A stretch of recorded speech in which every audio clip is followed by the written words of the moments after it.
The flat plate sat on the bench like something salvaged from a different world, which in a sense it was. I had spent 3 days getting it there, rough forging the blank, rough grinding it on a bed of wet sand, then the long meditative work of scraping, a thin wash of soot on the surface, a careful press against the reference, and then reading the high spots by where the soot transferred and where it didn't. Scrape the high spots, repeat, scrape, check, repeat. By the end, my forearms ached in a way that felt earned rather than wasted, and the plate was as flat as anything in Iron Ridge had ever been, which meant it was the flattest object in the kingdom, because nothing else had been made this way. One true thing, that's all you need to start. From one flat surface you can make a second, and a straight edge, and a square, and from those, everything. That's not philosophy, that's just how the geometry works. I set my hands on either side of it and looked at Cho-young, at Baek Tae-ho, at Yoon So-rin standing with her ledger already open, brush poised. The lamp threw orange light across the bench. Outside, the veil made its faint, sourceless hum, a sound I'd stopped noticing except when it wavered. This plate, I said, is the only honest object in the kingdom. Today we teach it to have children. The second plate came first. I walked Cho-young through the process, the soot wash, the press, the reading. Her hands were small, and her touch was extraordinary. She'd grown up measuring cloth and grain by feel, and she understood pressure gradients the way some people understand music. She scraped where I pointed, and stopped when I told her to stop, and she didn't scrape where she thought it needed it, which was the harder discipline.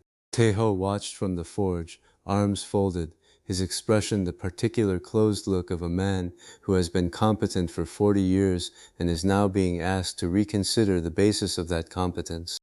His job was the straight edge. He'd forged the blank himself. He was good at that, better than good, and now he was learning to check it by the same soot and scrape method, rocking it against the first plate, reading the contact pattern, correcting. He was slower than Young, not because his hands were worse, but because he kept wanting to do it by eye. A smith's eye is not nothing, but it is not a reference surface. Scrape, check, he muttered, working the scraper in short strokes. My whole life I just hit it until it looked right. This is a different kind of patience. I didn't answer that. It was true, and he'd arrived at it himself, and that was worth more than anything I could have said. The tri-square was the piece I'd been thinking about since I started. A square is easy to make badly.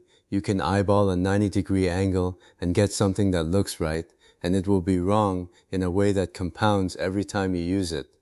The problem with a bad square is that it feels fine.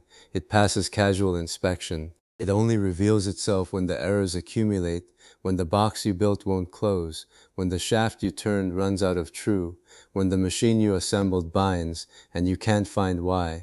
The trick I'd learned from my grandfather's shop was the self-checking flip.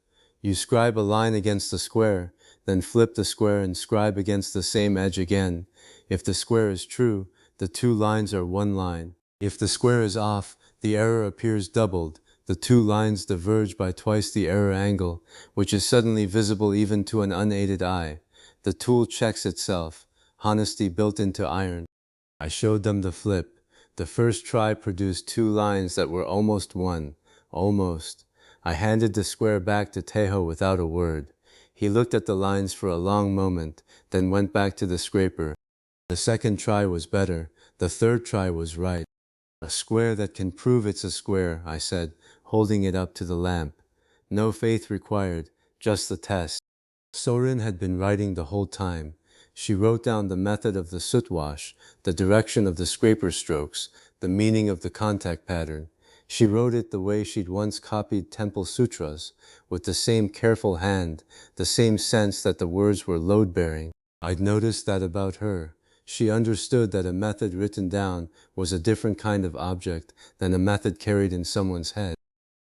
The unit of measure came next, and it was the step I'd been most careful about. You can't just declare a length. You need a physical instantiation, something you can hand to someone else, something they can copy, something that doesn't change with temperature or humidity or the mood of the person holding it. I'd made a rule from a piece of close-grained hardwood, sealed with linseed oil, with a fine line scribed at each end and at the major divisions. The length itself I'd chosen for practical reasons.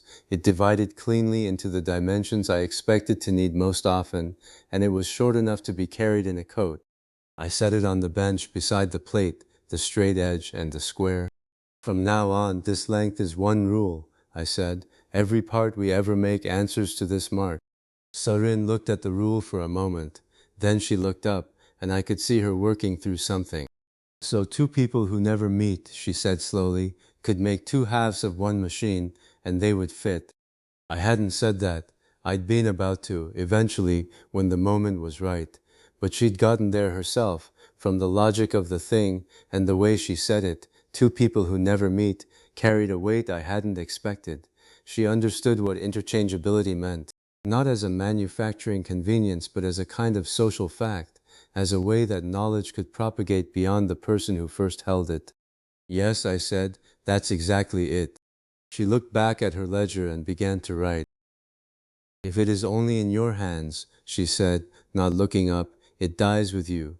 If it is written, it is true for everyone, forever. I didn't have anything to add to that. Taeho's objection came in the late afternoon when we were fitting the first set of dividers, and the light through the workshop door had gone the color of old bronze. A good smith feels when it's right, he said.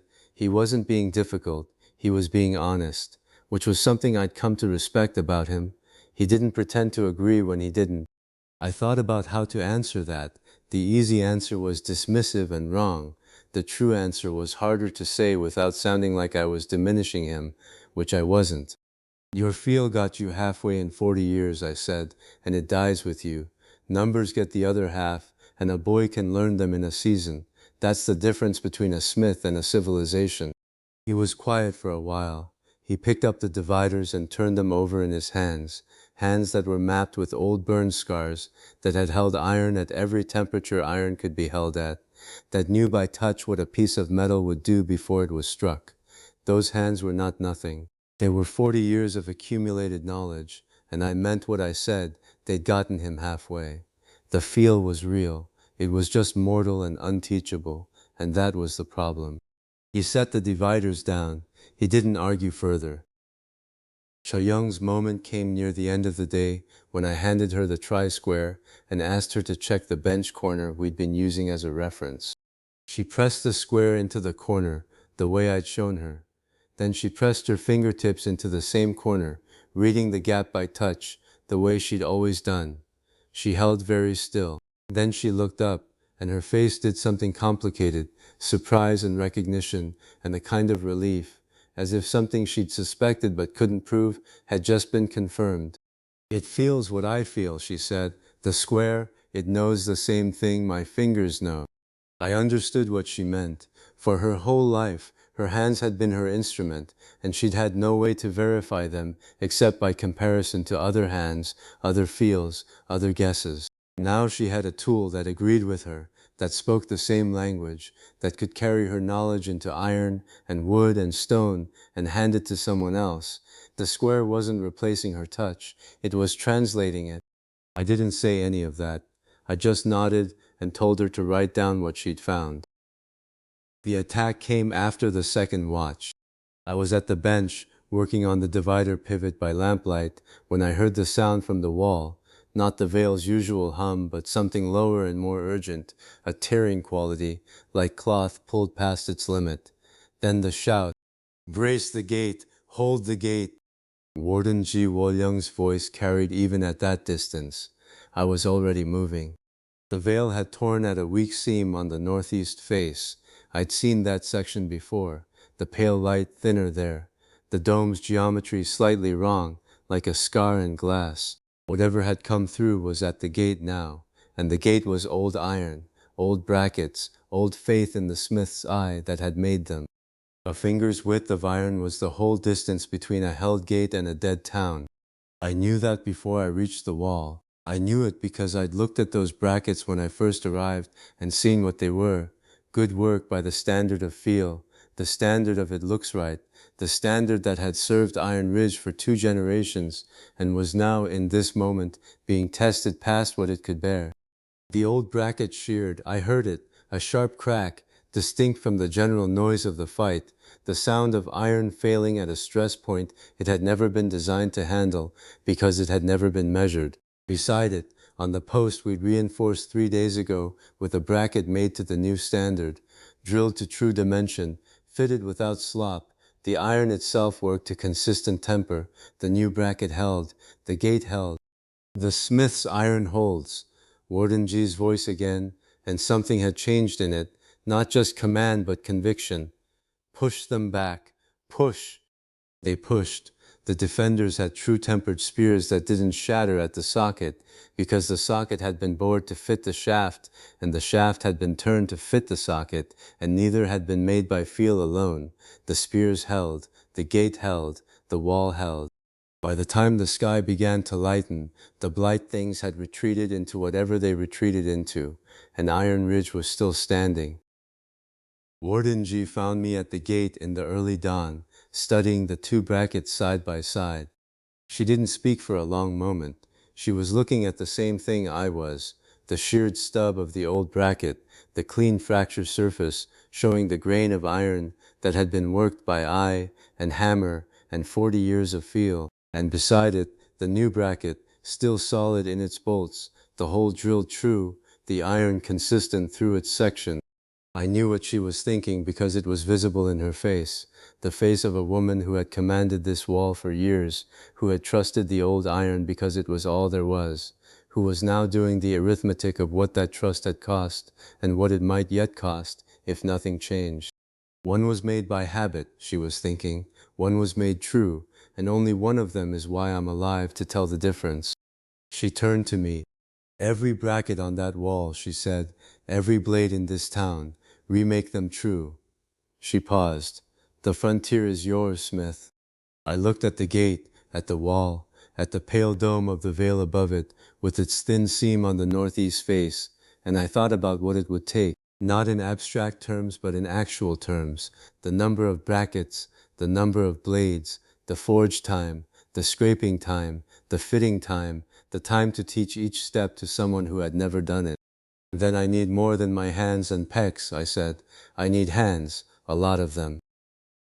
We laid the tools out on the bench that evening, the flat plate, the straight edge, the tri-square, the rule, the dividers, and beside them Salin's ledger, open to the first page of measurements, the brush marks still crisp.